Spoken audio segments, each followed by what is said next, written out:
You are squatting over a hole in the floor of a public restroom at Ubud Market. Your pants around your ankles, and you have just realized three things at once. There is no toilet paper. There is no soap. There is a bucket of water and a small plastic scoop, and you do not know what to do with either of them. The people waiting outside know exactly how long you have been in there. 5 minutes of listening now, and none of this happens to you. You will know the word for restroom, the 2,000 rupiah coin to have ready, and what the scoop is actually for. Most travelers walk into that restroom thinking they've hit a plumbing problem. They haven't. They've hit a supplies problem. The room is working exactly the way it is designed to work. The bucket is not broken plumbing. The missing paper is not an oversight. The hole in the floor is not a downgrade from a real toilet. It is a complete system. It just assumes you brought two small things with you and know one small sequence. Bring the things, know the sequence, and the whole situation goes from panic to 30 seconds. Here is what the room is actually doing. The mental model most first-time visitors bring is a Western one. You walk in, everything you need is on the wall, and you leave.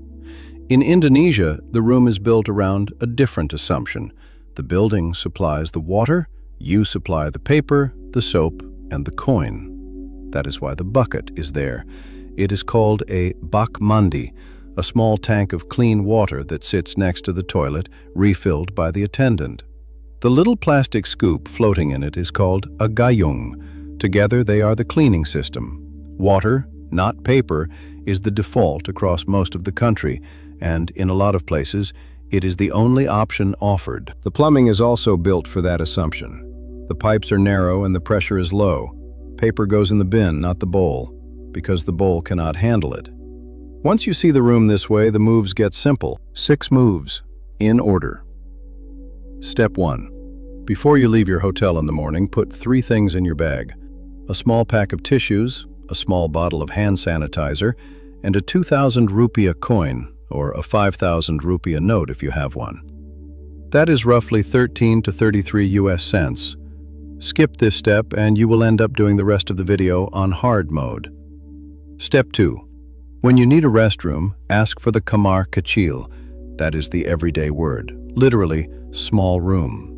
Say it to any shopkeeper, any warung owner, any market stall. Kamar kecil, and you will get a pointed finger.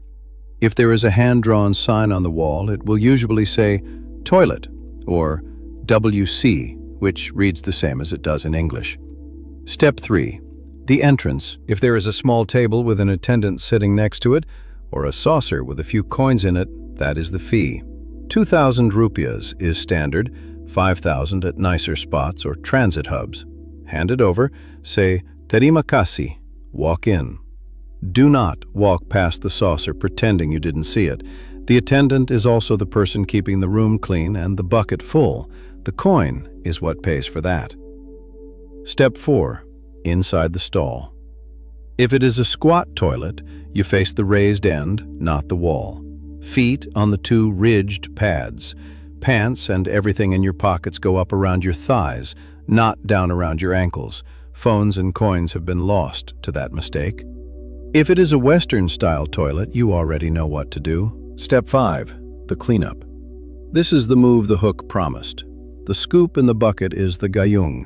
You fill it from the bak mandi, and you use your left hand and the water to clean yourself, pouring with the right. Then, and this is the part people miss, you use the same scoop to rinse the toilet itself, a scoop or 2 of water into the bowl to flush what needs flushing. In many squat toilets, there is no flush handle. The bucket is the flush. If you brought tissues and prefer to use them, that is fine. But the tissues go in the bin next to the toilet, never in the bowl. The pipes will not take them. Step 6. The sink. If there is one, there is usually a tap. There is often no soap. That is what the hand sanitizer in your bag is for. Rinse, step out, use the sanitizer at the door. That is the whole thing. Coin, kamar kecil, saucer, squat, scoop, sanitizer. 6 moves, 30 seconds once you've done it twice. She has been walking through Ubud Market for an hour. She needs a restroom. She catches the eye of the woman at the sarong stall and says, "Kamar kecil?" The woman points to the back corner. There is a small plastic saucer on a stool by the door with a few coins in it. She drops in her 2,000 rupiah coin. She put it in her pocket that morning, so she is not digging through her bag with one hand while a queue builds behind her. Small win. She nods at the attendant and goes in. Squat toilet. Bucket on the left, scoop floating in it. She pulls her phone out of her back pocket first and puts it in her front shirt pocket. The thigh height rule. She handles her business. She reaches for the gayung, does the cleanup with water, and then remembers the second half. 2 more scoops into the bowl to rinse it through. There is no flush handle. The bucket was the flush. She used a couple of tissues too. Those go in the bin by the wall, not the bowl. At the sink, the tap works. There is no soap. She already knew there wouldn't be. Hand sanitizer from her bag, out the door, back into the market. The whole thing took less time than reading a menu. One thing still ahead worth waiting for. The exact word to ask for tissues or soap. When a hotel or restaurant has them, but you don't see them. It is 1 syllable each, and it will get you handed exactly what you asked for. No charades required. 4 words, all short. Kamar, kecil. Restroom. The one you say to a shopkeeper when you need directions. This is the word from step 2. Tisu. Tissue. If you are in a restaurant or hotel and there is no paper in the stall, you catch a staff member on the way in and say, "Tisu?" They will bring some. Sabun. Soap. Same move. Sabun? At a hotel front desk if the bathroom in your room is missing it. Bayar. Pay. If you are unsure whether the saucer at the entrance is a fee or a tip jar, you can point and say, "Bayar?"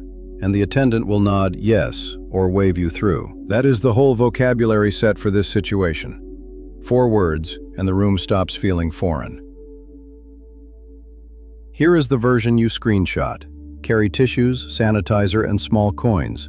Ask kamar kecil for the restroom. Drop 2,000 rupiahs in the saucer. Feet on the pads, valuables up high. Scoop water to clean, scoop again to flush. Paper in the bin, never the bowl. That is the whole video on one screen. You now know what the bucket is for, what the scoop is for, what the coin at the door is for, and why the paper does not go in the bowl. The market restroom in Ubud is a 30-second stop instead of a 5-minute problem. Indonesia rewards the traveler who learned 2 words before they walked in the door. Kamar kecil is one of them.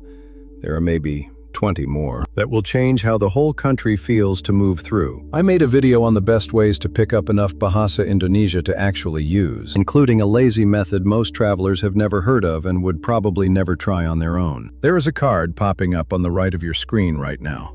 Tap that one, and it will take you straight there.